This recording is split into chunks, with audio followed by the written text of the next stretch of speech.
नमस्कार मेरे साथियों, कैसे हैं दोस्तों आप सब।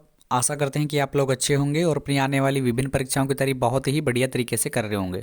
दोस्तों आज आपको बताया जाएगा दिल्ली विश्वविद्यालय में जो 2022 सत्र में एडमिशन होने जा रहे हैं उसमें एमए इन इंग्लिश में क्या आपकी जो एलिजिबिलिटी क्राइटेरिया है वो बताया जाएगा आपको। तो इसके अंदर आपको मेरिट और एंट्रेंस दोनों को बताया जाएगा। चैनल पे आप हमारे नए हैं तो चैनल को करेंगे अभी से सब्सक्राइब, क्योंकि यहाँ पर आपको दिल्ली विश्वविद्यालय की आने वाली सभी इन्फॉर्मेशन 2022 सत्र की अप टू डेट मिलती रहेंगी। तो दोस्तों मैं आप सभी को बता दूं, देखिए एमए इंग्लिश की यहाँ पर दो तरीके से एडमिशन होते हैं। एक होता है मेरिट में एडमिशन, एक होता है एंट्रेंस में। तो एंट्रेंस में आपको पेपर देना पड़ता है, मेरिट में आपको केवल बैचलर की जो मार्क्स होते हैं वही दिखा के आपका एडमिशन हो जाता है। तो दोनों की एलिजिबिलिटी बताऊंगा आपको मैं, क्योंकि कितने ही स्टूडेंट ऐसे होते हैं जिनका एमए इंग्लिश में पेपर निकल जाता है और वो जब एडमिशन लेते हैं तो उनकी एलिजिबिलिटी नहीं होती, एलिजिबिलिटी पूरी नहीं होती, तो वो बाहर कर दिए जाते हैं। इसलिए एलिजिबिलिटी जान लो, जानना बहुत ज़रूरी है आप सभी को, इसलिए मैं आपको एलिजिबिलिटी बता रहा हूँ। तो देखो इसमें एलिजिबिलिटी दिया हुआ है आपको। सबसे पहले यहाँ बात करेंगे एलिजिबिलिटी इन एंट्रेंस कैटेगरी। तो एंट्रेंस जो भी पेपर देके एमए इंग्लिश में एडमिशन लेगा उसकी जो कैटेगरी है, यहाँ देखिए कोर्स की क्या रिक्वायरमेंट होगी, कोर्स में कितने मार्क्स होने की क्या रिक्वायरमेंट है, सिंपली रिक्वायरमेंट है, आपको जाननी जरूरी है। देखिए जिसने भी BA honours examination in English from university of Delhi, अगर बीए ऑनर्स इन इंग्लिश किया है वो भी दिल्ली विश्वविद्यालय से, तो जनरल कैटेगरी वालों को 45%, ओबीसी वालों को केवल 40% और एससी एसटी और पीडब्ल्यूडी वालों को मिनिमम पास चाहिए बस। समझ गए, ये यूनिवर्सिटी के रूल के हिसाब से है। अब बात करें कि हमारा मतलब इम्पोर्टेंट ये है दूसरे नंबर का। तो दूसरे नंबर में आप सभी को बता दूं, यहाँ पर जो इम्पोर्टेंट ये है हमारा, थोड़ा सा हम इसको करेंगे इधर, हाँ बिल्कुल अब ठीक है।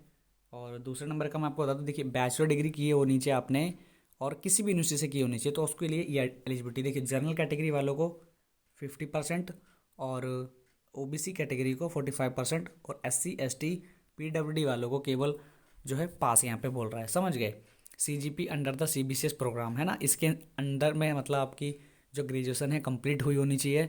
और आपको मैं बता दूं 50% जनरल, ओबीसी 40 और एससी एसटी केवल पास। तो ये एलिजिबिलिटी थी आपकी एंट्रेंस की। ये इंपॉर्टेंट इसलिए है क्योंकि आपको जानना जरूरी है कितनों के मार्क्स पूरे नहीं हो पाते, पर कितनों के हो जाते हैं तो वो एडमिशन नहीं ले पाते। तो इसलिए मैं आपको एलिजिबिलिटी बता रहा हूँ, समझ गए। अब मैं आपको बताऊंगा मेरिट की क्या एलिजिबिलिटी है। देखिए एमए इंग्लिश में अगर आप मेरिट में एडमिशन लेना चाहते हैं, मतलब मार्क्स के बिहाफ पर, तो यहाँ पर आपको देखिए कोर्स की क्या रिक्वायरमेंट होगी और उसके अंदर मार्क्स की क्या रिक्वायरमेंट होगी, ये दोनों दिया हुआ है। तो देखो अगर आपने बीए ऑनर्स इन इंग्लिश किया है वो भी दिल्ली विश्वविद्यालय से, समझ गए, दिल्ली विश्वविद्यालय, तो 60% मार्क्स चाहिए उनको, जनरल को, ओबीसी को 60% मार्क्स इन एग्रीगेट। देखिए इसमें दिया है मतलब टोटल आपके 60% मार्क्स होने चाहिए। और अगर आप जनरल कैटेगरी से हैं और तो देखिए ओबीसी वालों को 60% मार्क्स चाहिए जनरल को, 54% चाहिए ओबीसी को, समझ गए। और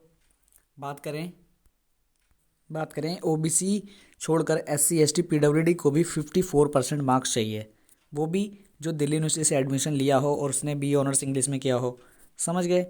तो देखिए इसमें वही है आपका सीजीपी वाला होना चाहिए आपका अंडर सीबीसीएस प्रोग्राम के अंदर, समझ गए, इक्विवेलेंट होना चाहिए जो दिल्ली विश्वविद्यालय का है, समझ गए। इस हिसाब से आपको एडमिशन मिलेगा। और मैं आपको बता दूं केवल दिल्ली ऑनर्स मतलब दिल्ली से ही आपने मतलब ड्यू से ही आपने बी ऑनर्स इन इंग्लिश किया होगा तो ही आप मेरिट में एलिजिबल हो जाओगे। बस इतनी एलिजिबिलिटी आपको पूरी जाननी है, समझ गए। बाकी इसके अंदर जो भी सीट होगी उसमें कैसे स्पोर्ट्स कैटेगरी से एडमिशन होगा वो यूनिवर्सिटी के रूल के हिसाब से दिया जाएगा कि स्पोर्ट्स में कितने एडमिशन होंगे, उसमें कितने होंगे, वो यूनिवर्सिटी के रूल के हिसाब से, समझ गए। तो इम्पोर्टेंट यही था, आपको इम्पोर्टेंट यही बताना था कि कितनी एलिजिबिलिटी है जाननी बहुत ज़रूरी है। मैंने आपको मेरिट और एंट्रेंस दोनों की बता दी। बाकी दोस्तों एमए इंग्लिश के रिगार्डिंग कुछ भी इन्फॉर्मेशन लेनी हो आप मुझसे कमेंट बॉक्स में कमेंट करके पूछ सकते हैं। और आप हमारे टेलीग्राम चैनल से जुड़ जाइए, 2022 सत्र के जब भी फॉर्म आएंगे उसकी एलिजिबिलिटी आपको पता चल जाएगी। और एमए इंग्लिश की कैसे तैयारी करनी है, क्या सिलेबस होने वाला है, पेपर का पैटर्न क्या होगा, उसकी मैं बहुत जल्दी वीडियो डालने वाला हूँ। वो वीडियो आपको अपडेट मिल सके इसलिए चैनल को लाइक करके सब्सक्राइब करके बेल आइकन को ऑल पर प्रेस करना। बिल्कुल आज की वीडियो को यहीं पे एंड करता हूँ मैं साथियों। जय हिंद, जय भारत।